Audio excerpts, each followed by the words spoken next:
मुलांना शाळेत सोडून मुक्ता घरी आली होती. इतक्यात तिच्या मोबाईलचा रिंगटोन वाजला. फोन तिच्या जिवलग मैत्रिणीचा होता. उचलताच दुसऱ्या टोकाला आनंदाने आवाज आला. हॅलो मुक्ता, कशी आहेस ग? खूप आठवण येते सगळ्यांची. अजून सांग, तुझं कसं चाललंय? प्रियाने विचारताच मुक्ताने एक दीर्घ श्वास घेतला आणि थोडं थांबत म्हणाली, काय सांगू प्रिया, उदयचं ट्रान्सफर झाल्यानंतर आम्ही सगळे रत्नागिरीला आलो, पण मन मात्र अजिबात रमलेलं नाही. का ग, घर आवडलं नाही का? प्रिया काळजीने विचारू लागली. घर तर उत्तम सोसायटीत आहे, आजूबाजूला भरपूर हिरवळ आहे, पण तरीही मनाला ते समाधानच मिळत नाही जे जुन्या घरात होतं. तिकडे सगळं किती सुरळीत चाललं होतं. माझा जॉबही छान होता. कामाला चांगली कामवाली बाई होती. तिच्यावर घराची पूर्ण जबाबदारी टाकून मी निर्धास्तपणे कामावर जात होते. संध्याकाळी घरी परतल्यावर घर स्वच्छ नीटसं असायचं. मुलांचंही काही टेन्शन नव्हतं. जवळच डे केअर होतं. पण इथे आल्यानंतर सारं आयुष्य विस्कटून गेले. ना विश्वासू बाई मिळते, ना जवळपास डे केअर. मुक्ताचं बोलणं ऐकून प्रिया हळूहळू गंभीर झाली. खरंय ग, शहर बदललं की सगळंच बदलून जातं. तुला खूप अडचणींचा सामना करावा लागत असणार. हो ना प्रिया? उदयच्या बदलीने सगळाच गोंधळ झाला. मुलं आता थोडीफार रुळी आहेत आणि उदय त्याच्या कामात पुन्हा घडून गेला आहे. पण माझं काय? माझं करिअरच जणू संपलंच आहे. मुक्ताचं बोलता बोलता मन अचानक खिन्न झालं. इतक्यात दरवाजाची बेल वाजली. कुरिअरवाला होता. ठीक आहे प्रिया, नंतर बोलते, बाहेर कोणी आलंय, असं म्हणून तिने फोन कट केला आणि दरवाजा उघडून कुरिअर घेतला. दरवाजा बंद करत असतानाच तिची नजर अनपेक्षितपणे थोड्या अंतरावर असलेल्या झाडाच्या सावलीत गेली, जिथे एक वृद्ध महिला शांतपणे उभी होती. तिला पाहताच मुक्ताच्या अंगावर शहार आला. देवा, ही बाई रोज माझ्या घराकडे का बघत असते? मनात क्षणात संशयाचे वादळ उठले. काही माहिती काढते आहे का? चोरी करण्याचा प्लॅन तर नाही ना? मुक्ताचं काळीच धडधडायला लागलं. मनात विचारांचे वणवे पेटले. कारण गेल्या 3 दिवसांपासून तीच वृद्ध महिला एकटक तिच्या घराकडे बघत उभी असायची. प्रत्येक क्षणासोबत मुक्ताच्या मनाची अस्वस्थता वाढत होती. रात्री जेव्हा उदय घरी आला तेव्हा तिच्या चेहऱ्यावरचं तणावाचं प्रतिबिंब पाहून तो म्हणाला, काय झालं? काही टेन्शन आहे का? इतकी उदास का वाटतेस? मुक्ता थोडी निशब्द झाली, पण हळूच म्हणाली, तेच सांगते. ती विचित्र वृद्ध महिला आज पुन्हा दिसली. माहीत नाही तिला नक्की काय हवंय. अगं मुक्ता, एवढं काही गंभीर नसेल, वृद्धच आहे ती. तुम्ही पण ना, मुक्ता चिडून म्हणाली. आजकाल चोरी अपहरण या गोष्टी काही नवीन राहिलेल्या नाहीत. दररोज टीव्हीवर बातम्या येतात. ती बाई आपल्या घराकडे रोज लक्ष ठेवून बघते. मला खात्री आहे काहीतरी कारण आहे तिच्या अशा वागण्यामुळे. उदय ही तिचं बोलणं ऐकून गंभीर झाला. ठीक आहे, तो म्हणाला, मी वॉचमॅनला सांगतो. ती बाई दिसली तर लक्ष ठेवायला, आणि पुन्हा काही संशयास्पद वाटलं तर मला लगेच फोन कर. जास्त वाटलं तर थेट पोलिसात तक्रार करू. नंतरचे 2-3 दिवस तसेच गेले. मुक्ता हळूहळू स्वतःला सावरत होती. पुन्हा आपल्या कामात सहभागी होण्यासाठी ती प्रयत्न करत होती. एके दिवशी गच्चीवर कपडे वाळत घालत असताना तिची नजर सहजपणे आजूबाजूला फिरली आणि लक्षात आलं, गेल्या 3 दिवसांपासून ती वृद्ध महिला दिसली नव्हती. मनात एक हळूशा समाधानाची भावना उमटली. चला, हे तरी टळलं. दुसऱ्या दिवशी मुक्ता आपल्या मुलांना शाळेच्या बसमध्ये बसून परत येत होती. तेवढ्यात अचानक तिच्यासमोर तीच वृद्ध महिला उभी राहिली. तिला पाहताच मुक्ताच्या चेहऱ्यावर भीती स्पष्ट दिसू लागली. ती काही न बोलता झपाट्याने घराकडे वळली. बाळा थांब, एक क्षण ऐकून घे. ऐकलंस का बाळा? पाठीमागून वृद्ध महिलेचा करून आवाज घुमू लागला. पण मुक्ता तिचं काहीही ऐकायला तयार नव्हती. ती धावतच घरी आली, दरवाजा जोरात बंद केला आणि लगेच नवऱ्याला उदयला फोन लावला. मुक्ता, घाबरू नकोस, मी ताबडतोब पोलिसांना फोन करतो. दरवाजा बंद ठेव, कोणालाही उघडू नकोस. उदयने आश्वस्त करताच मुक्ता थोडी शांत झाली. अर्ध्या तासातच उदय पोलीस अधिकाऱ्यांना घेऊन घरी पोहोचला. आणि विशेष म्हणजे ती वृद्ध महिला अजूनही तिथेच होती, ज्या ठिकाणी ती नेहमी त्यांच्या घराकडे एकटक बघत बसायची. पोलिसांनी तिची विचारपूस केली. शेजारी पाजार यांनाही काही प्रश्न विचारले. आणि जेव्हा सत्य समोर आलं तेव्हा उदय पूर्णपणे थक्क झाला. थोड्या वेळाने दाराची बेल वाजली. मुक्ताने दरवाजा उघडला आणि तिच्या नजरेसमोरचं दृश्य पाहून तिच्या चेहऱ्यावर आश्चर्य आणि अस्वस्थता एकाच वेळी उमटली. उदय त्या वृद्ध महिलेबरोबर उभा होता. उदय, ही तीच महिला ना जिच्याबद्दल मी तुला सांगितलं होतं, पण तू तिला घरात का घेऊन आलास? मुक्ता चिडून विचारू लागली. उदय शांतपणे म्हणाला, हो, मी पोलिसांनाच घेऊन आलो होतो, कारण मला ही माहीत करून घ्यायचं होतं की ही महिला नेमकी कोण आहे आणि आपल्याच मागे का लागली आहे. पण जे समोर आलं ते ऐकलं तर तुलाही धक्का बसेल. काय? मुक्ता अस्वस्थ होऊन पुढचं ऐकण्यासाठी अधीर झाली. उदय म्हणाला, मुक्ता, या वृद्ध महिलेचं नाव कौशल्यादेवी आहे आणि त्या या घराच्या मूळ मालकीण आहेत. काय? पण हे घर तर आपण तुमच्या मित्राकडून, विजय पाटीलकडून विकत घेतलं होतं ना? त्याला तर परदेशात नोकरी लागली होती. हो, बरोबर, पण खरी गोष्ट वेगळी आहे. हीच ती दुर्दैवी महिला, विजयची आई. आणि विजयनं आपल्याला सांगितलं होतं की त्याचे आईवडील या जगातच नाहीत. म्हणजे त्यानं खोटं बोललं. हो, त्याच्या वडिलांचं निधन वर्षभरापूर्वी झालं होतं. त्यानंतर त्यानं आपल्या स्वतःच्या आईशी विश्वासघात केला.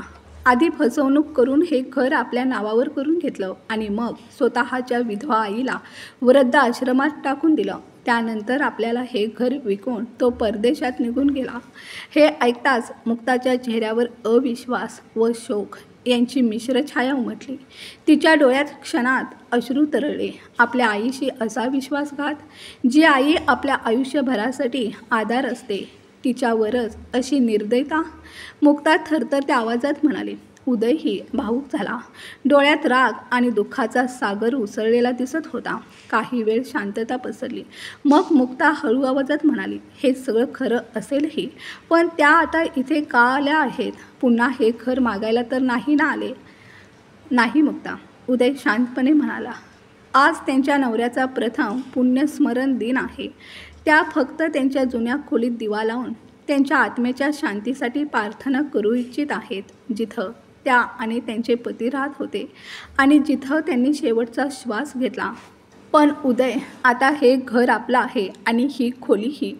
अशा प्रार्थना करून काय उपयोग? मला या गोष्टींवर अजिबात विश्वास नाही. अगं मुक्ता, उदय गंभीरपणे म्हणाला, श्रद्धा प्रत्येकाची वेगळी असते. तुझा विश्वास नसेल हे मान्य, पण त्या वृद्ध महिलेसाठी हा भावनिक क्षण आहे. त्यांना जर यातून काही क्षणांचं समाधान मिळत असेल तर त्यात आपल्याला काय अडचण आहे? थोड्याच वेळाची तर गोष्ट आहे. त्यांच्या वयाला आणि दुःखाला तरी आपण थोडं स्थान द्यायला नको? मुक्ता गप्प झाली. तिचं मन आतून हलकंसं हललं होतं. बरं, ठीक आहे, तुम्ही त्यांना आत बोलावून घ्या. अनिच्छेनेच मुक्ता म्हणाली. तेव्हा उदय गेला आणि कौशल्याताईंना आत घेऊन आला. अगदी किरकोळ शरीरयष्टी, अंगावर जुनीशी सुती साडी. एकीकडे शरीराच्या हाडांना जणू बाहेर यायची घाई आणि दुसरीकडे खोल गेलेल्या ओलसर डोळ्यांमध्ये दुःखाचा सागर भरलेला. कौशल्याताईंकडे एक नजर टाकताच मुक्ताचं काळीज गलबलून आलं. घरात आल्यानंतर कौशल्याताईंनी उदय आणि मुक्ताच्या डोक्यावर प्रेमाने हात ठेवला आणि भरभरून आशीर्वाद दिले. त्यानंतर एक नजर वर करून त्या घराकडे बघू लागल्या. तेच घर, जे कधी काळी त्यांचं स्वतःचं होतं. त्या एका क्षणात कितीतरी आठवणी त्यांच्या मनात डोकावून गेल्या. सुखाचे दुःखाने भरलेले कित्येक क्षण त्यांच्या डोळ्यापुढे तरळून गेले. ही खोली माझी आणि विजयच्या वडिलांची होती. कोपऱ्यातल्या खोलीकडे इशारा करत कौशल्याताई रडवेल्या स्वरात म्हणाल्या. उदयने पटकन जाऊन खोलीचा दरवाजा उघडला. हात जोडून उदय आणि मुक्ताचे आभार मानत कौशल्याताई आत गेल्या. खोलीत शिरताच त्या डोळे भरून आजूबाजूला पाहू लागल्या. त्या आठवणींनी डोळे भरून आले. साडीच्या पदराने डोळे पुसले आणि त्या एका कोपऱ्यात जाऊन बसल्या. दिवा लावून हात जोडून शांतपणे प्रार्थना करू लागल्या. प्रार्थना करत असताना डोळ्यातून अश्रू थांबत नव्हते. काही वेळानंतर त्या बाहेर आल्या. पुन्हा एकदा उदय आणि मुक्ताला आशीर्वाद देत म्हणाल्या, बाळा, एक वेळ होती जेव्हा मी या घरात नववधू म्हणून आली होती. त्यावेळी मी ठरवलं होतं, आता या घरातून माझी आरतीच बाहेर जाईल. पण एवढं बोलून त्यांचा कंठ दाटून आला. काही क्षण शांतता पसरली. मग घराकडे नजर टाकत त्या म्हणाल्या, माझ्या कुटुंबासोबत आयुष्यातले कितीतरी सुंदर, कधी कडवट तर कधी गोड असे क्षण इथे घालवले. पण विजयच्या वडिलांच्या जाण्याने सगळंच संपलं. मुक्ता आणि उदय शांतपणे त्यांच्या भावना ऐकत राहिले. घरातून निघण्यापूर्वी कौशल्याताई जणू प्रत्येक कोपऱ्याकडे प्रेमाने बघत होत्या. त्या प्रत्येक दृश्याला आपल्या डोळ्यात साठवून घेऊ पाहत होत्या. पण मन अजिबात तयार नव्हतं हे घर सोडण्यास. तरीही त्या फार वेळ थांबू शकत नव्हत्या. थोडा वेळ मन मोकळं करून जड अंतकरणाने कौशल्याताई उठल्या आणि हळूहळू पावलं टाकत बाहेर जाण्यास लागल्या. उदय त्यांच्या मनस्थितीला समजून गेला. तो मनातल्या मनात थोडा चिंतेत पडला. काकू तुम्ही बसा ना, मुक्ता तुमच्यासाठी चहा घेऊन येईल. चहा घेऊनच जा, तो आग्रहाने म्हणाला. नको बाळा, तू माझ्या बोलण्याचा मान ठेवला हेच माझ्यासाठी खूप आहे, कौशल्याताईंनी हळूवारपणे उत्तर दिलं. काकू तुम्ही बसा ना, मी लगेच तुमच्यासाठी चहा घेऊन येते, असं म्हणत मुक्ता स्वयंपाकघरात निघून गेली. कौशल्याताई पुन्हा सोफ्यावर येऊन बसल्या. थोड्याच वेळात उदय स्वयंपाकघरात आला आणि उत्साहाने म्हणाला, माझ्या डोक्यात एक जबरदस्त कल्पना आली आहे, जी आपल्यासाठीही फायदेशीर ठरेल आणि या काकूंची इच्छाही पूर्ण होईल. अच्छा, अशी काय भन्नाट कल्पना सुचली आहे तुम्हाला? मुक्ताने आश्चर्याने विचारलं. उदय म्हणाला, आपण या काकूंना आपल्या घरीच ठेवून घेतलं तर? काय? उदय तुम्ही काय बोलताय? तुमचं डोकं ठिकाण्यावर आहे ना? आपण काही धर्मशाळा थोडीच चालवतोय, मुक्ता चिडून म्हणाली.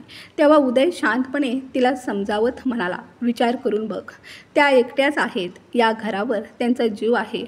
जर आपण त्यांना इथेच राहू दिलं तर त्यांना हे घर सोडावं लागणार नाही आणि तुझीही काळजी मिटेल.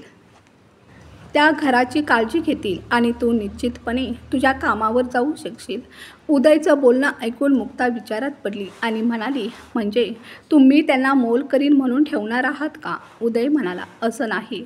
आपण त्यांना पगार देणार नाही, पण त्यांना चांगले कपडे आणि खायला घालू. आणि तसंही घर कामासाठी कामवाली बाई येतेच की. पण जर काकू इथे राहिल्या तर आपल्याला फायदा असा होईल की त्या घरातल्या सदस्यांसारखं राहून कामवाल्या बाईवर लक्ष ठेवतील. शिवाय आपल्या गैरहजेरीत घराची देखभालही करतील. मग तू टेन्शन फ्री होऊन ऑफिसला जाऊ शकशील.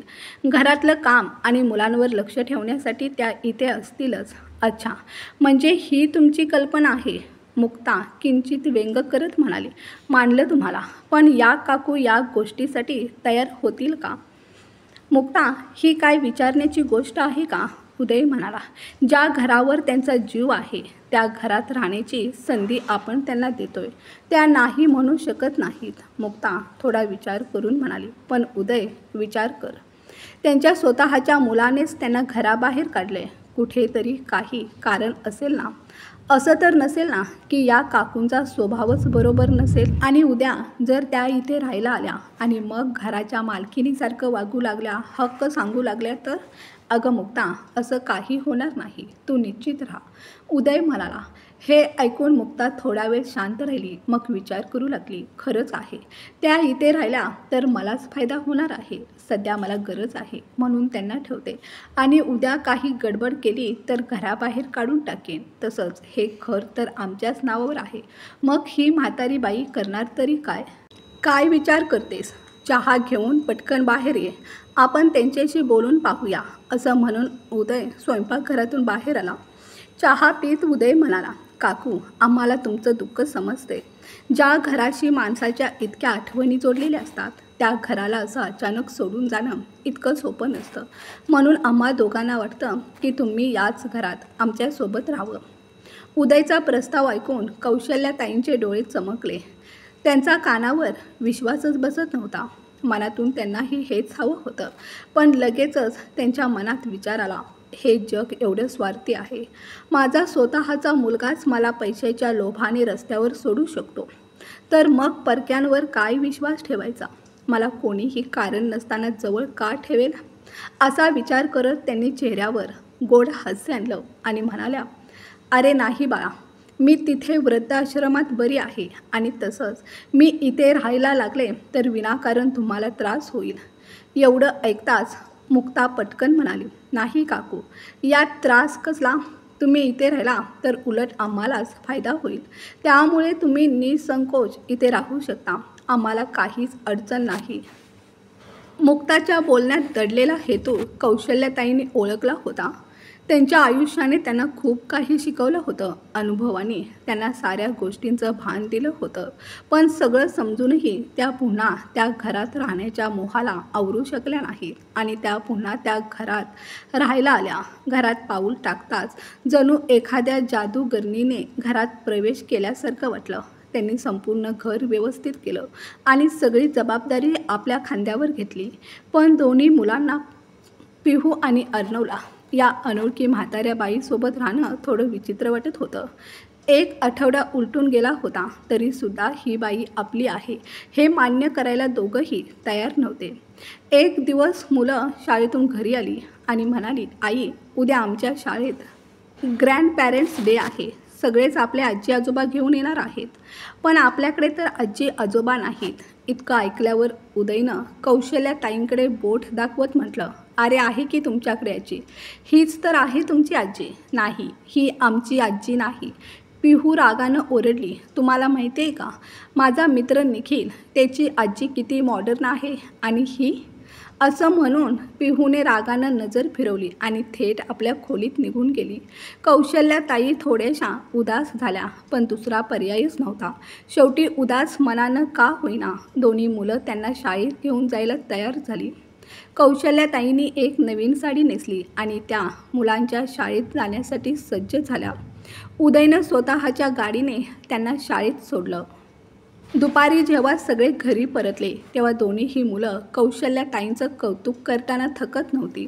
आई, तुला माहिती आहे का, शाळेच्या सगळ्या कार्यक्रमांमध्ये आजीने इतकं छान भाग घेतला की सगळेच खुश झाले आणि त्यांचं कौतुक करत होते. त्यांनी तर स्पोर्ट्स इव्हेंटमध्ये भाग घेतला आणि निखिलच्या आजीला हरवलंसुद्धा. आपली आजी म्हणजे अगदी सुपरस्टार आहे असं म्हणत दोघंही खूपच उत्साहात होते. कौशल्याताई आपल्या साधेपणानं, हसतमुख स्वभावानं आणि प्रेमळ वागण्यानं मुलांनाही आपलंसं करून टाकत होत्या.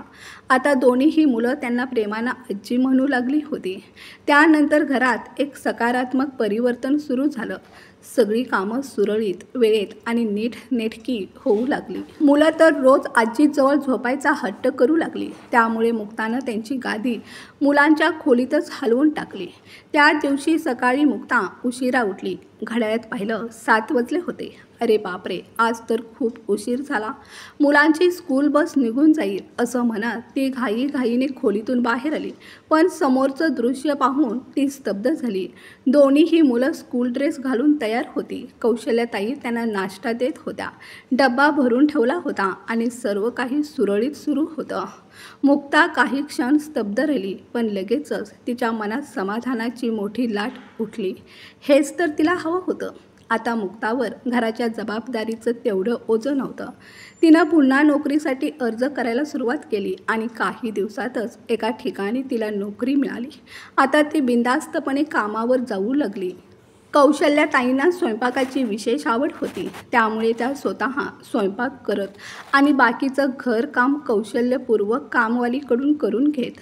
स्वयंपाकघराची त्या खास काळजी घेत. मुलांसाठी रोज नवीन स्वादिष्ट आणि पौष्टिक पदार्थ करत. हे सगळं पाहून मुक्ता आणि उदय आश्चर्यचकित झाले. कारण त्यांची मुलं जी रोज कधी चिप्स तर कधी बर्गर मागायची, त्या मुलांनी आता घरचं पौष्टिक खाणं आवडीनं खायला सुरुवात केली होती. टी व्हीसमोर चिटकून बसणारी हीच मुलं आता झोपताना टी व्हीऐवजी कौशल्याताईंच्या गोष्टी ऐकत झोपायला लागली होती. कौशल्याताई त्यांना धार्मिक गोष्टी सांगत सांगत त्यांच्यामध्ये चांगले संस्कारही रुजवत होत्या. हेच सगळं पाहून मुक्ता आणि उदय हरकून गेले. कारण त्यांनी कधीच आपल्या मुलांसोबत असा वेळ घालवला नव्हता. आज त्यांना पहिल्यांदाच जाणवलं, घरात ज्येष्ठ माणसांची उपस्थिती म्हणजे काय वरदान असतं. उदयचे आईवडील खूप पूर्वीच गेले होते, त्यामुळे त्यांच्या मुलांना आजवर आजी आजोबांचा प्रेमाचा सहवास मिळालाच नव्हता. आज सकाळी लवकरच कौशल्याताईंनी पिहू आणि अर्णवला उठवलं तर दोघंही म्हणाले, नाही आजी, आज आम्ही शाळेत जाणार नाही. पण बाळांनो, असं शाळा बुडून घरी बसणं चांगली गोष्ट आहे का?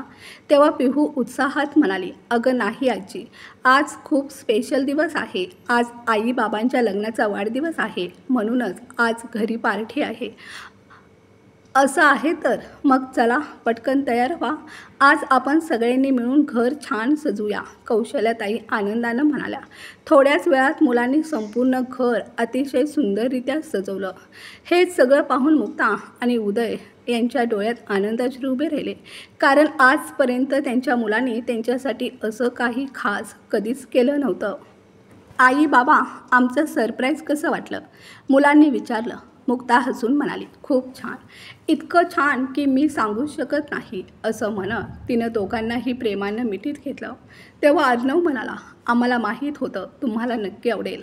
हेच सगळं आजीचं प्लॅनिंग होतं. हे ऐकून मुक्ताच्या मनात कौशल्याताईंविषयी कृतज्ञतेचा भाव दाटून आला. संध्याकाळसाठी मुक्ता कपाटातून दागिने काढते, पण चुकून त्या दागिन्यांचा डबा ती पलंगावरच विसरली. मग ती मुलांना कौशल्याताईंच्या जवळ सोडून उदयसोबत शॉपिंगसाठी निघून गेली. जेव्हा ते दोघं घरी परतले तेव्हा पाहून त्यांना आश्चर्याचा धक्का बसला. कौशल्याताई घरीच नव्हत्या, मुलं मात्र एकटीच होती. अर्णव बाळा, आजी कुठे गेल्या आहेत? उदयने विचारलं. तेव्हा अर्णव म्हणाला, कुठेतरी बाहेर गेल्या आहेत. त्यांनी आम्हाला दरवाजा आतून बंद करायला सांगितला होता. मुक्ताच्या मनात क्षणार्धात शंकेचं काहूर उठलं आणि तेवढ्यातच तिला आठवलं, दागिन्याचा डबा तर तिने पलंगावरच ठेवला होता.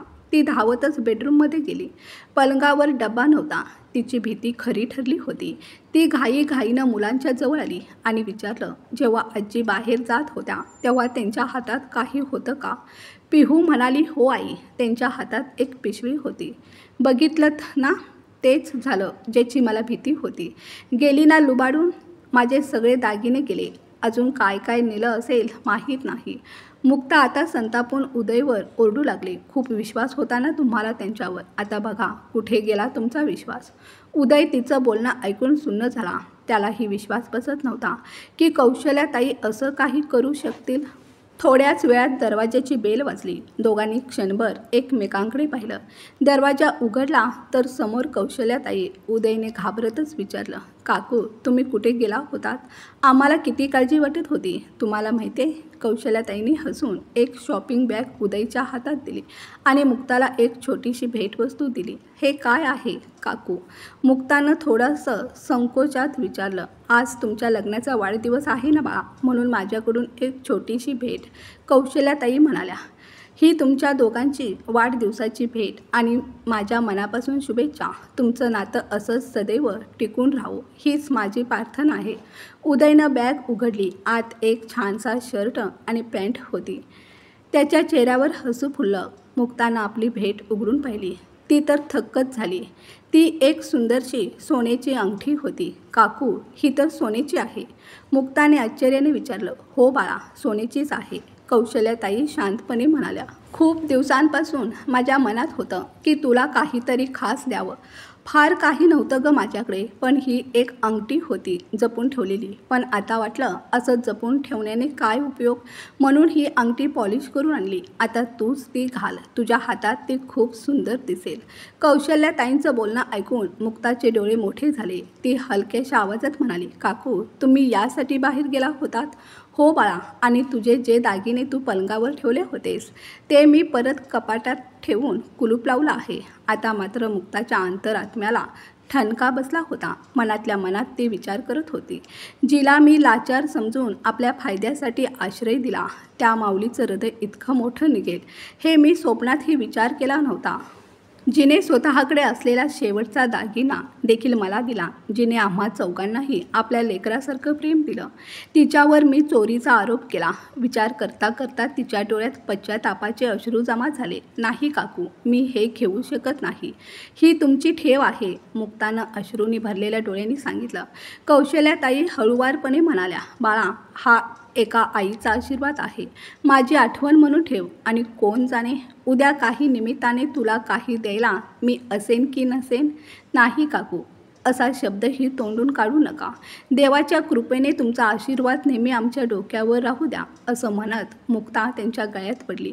ती मिठी, ती काही क्षणाची नव्हती. जणू वर्षानुवर्षांपासून दुरावलेली एक मुलगी पुन्हा आपल्या आईच्या कुशीत आली होती. तो दिवस मुक्तासाठी कधीही विसरता न येणारा होता, कारण त्या दिवशी देवाने तिला एक अनमोल भेट दिली होती. निस्वार्थ मायेचं, प्रेमाचं आणि आईचं प्रत्यक्ष रूप. आणि तो दिवस कौशल्याताईंनाही कधीच विसरता आला नाही, कारण त्याच दिवशी त्या घरात त्यांची खरी प्रतिष्ठा झाली, एक सन्माननीय, आदरणीय आईच्या रूपात. दुसऱ्याच दिवशी घराबाहेरची नेम प्लेट बदलली गेली. नवीन नेम प्लेटवर लिहिलं होतं, कौशल्या निवास. मित्रांनो, कथा आवडली असेल तर कथेला लाईक, शेअर करा. चॅनलवर नवीन असाल तर प्लीज आपल्या चॅनलला सबस्क्राईब करा, जेणेकरून तुम्हाला अशा नवनवीन कथा ऐकायला आणि वाचायला भेटतील. मित्रांनो, कथा ऐकल्याबद्दल आणि वाचल्याबद्दल धन्यवाद.